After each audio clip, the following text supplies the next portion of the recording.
दरवेश के यहाँ एक बंदा आया, हजरत मेरे घर से बरकत नहीं है, रिस्क में बरकत नहीं, सेहत नहीं, बेबरकती है। हजरत ने फरमाया तेरे घर में लगता है कोई बेनमाजी है। नहीं हजरत नमाजी है। फरमाया कि तेरे घर में लगता है कि तेरे पड़ोस में, उन्होंने कहा हजरत वो भी नमाजी है। हजरत ने कश्फ की नजर से देखा, अल्लाह के वली की कश्फ, फरमाया लगता है तेरे घर के आगे से कोई बेनमाजी गुजर गया है जिसकी नहूसत से तेरे घर की बरकत उठ गई है। एक तो ये बात है, घर में सब बंदे तस्बीह करने वाले हों, सूरत इखलास का अमल बिलफर्ज करने वाले हैं, एक करने वाला नहीं है। ये बताएं, बड़े ट्रक के अंदर अगर एक व्हील पंक्चर हो जाए तो बड़ा ट्रॉला ट्रक चलता रहता है। उन्हें पता है ये एक व्हील के बाद दूसरे व्हील को खाएगा, ये दूसरा तीसरे को खाएगा, और ये खाता चला जाएगा, ये रास्ते में यहीं ठहर जाएगा, वो ट्रक वहीं ठहर जाता है और व्हील को बदलता है।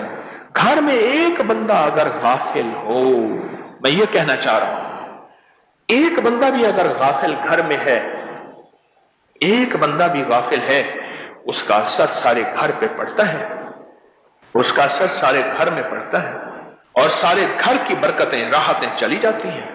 चलो मैं इसके दलील में एक और बात करता हूं। अब मेरे आका कमली वाले खाना तनावल फरमा रहे हैं, एक बंदा आया, उसने अल्लाह का नाम नहीं लिया और खाने में हाथ डाला और खाने का लुक्मा खाया, हुजूर ने उसका हाथ पकड़ लिया।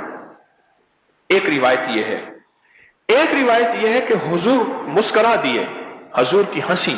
आपने फरमाया मैंने शैतान को देखा, यह बंदा आया, इसने खाना खाया और फिर इसके बाद में अल्लाह का नाम याद आया, फिर इसने अल्लाह का नाम बाद में पढ़ा। जब बाद में पढ़ा, अल्लाह का नाम लिया, तो शैतान को इतनी उल्टी आई, उसकी आंतें भी बाहर आ गईं। मैं उसकी इस हालत को देख के मुस्कुरा दिया। एक बंदा था, दस्तरखान पे तो सारे खा रहे थे, एक की गफलत, ये हुजूर ने हाथ पकड़ लिया। सारा घर अगर किसी अमल को करेगा तो उसकी तासीर और होगी। हां, सारा घर ना करे, एक कर ले तो भी ताकत है, तो भी तासीर है, तो भी कमाल है, और है 100% है। अगर सारा घर कर ले तो उसकी ताकत, उसकी तासीर, उसका कमाल, उसकी कैफियत और होती है। हमारे बड़े बड़े पुराने हैं, अपने घर वालों का फिक्र नहीं करते तस्बीह खाने से जोड़ने और लाने का। मैं उनसे अक्सर कहता हूं, ख्याल करना जिंदगी में यह गफलत ना करना, अपनी बहन, बीवी, बेटी और अपनी घर की वालदा, उनको तस्बीह खाने के साथ जोड़ के चलना, वरना घर में सिर्फ तू तन्हा रह जाएगा और घर वाले तेरे साथ नहीं होंगे, और तेरा अगर घर वालों का साथ ना हुआ तो कभी नहीं चल सकता और कहीं नहीं चल सकता, तो बेकार है। घर वालों का फिक्र करो। इस वीडियो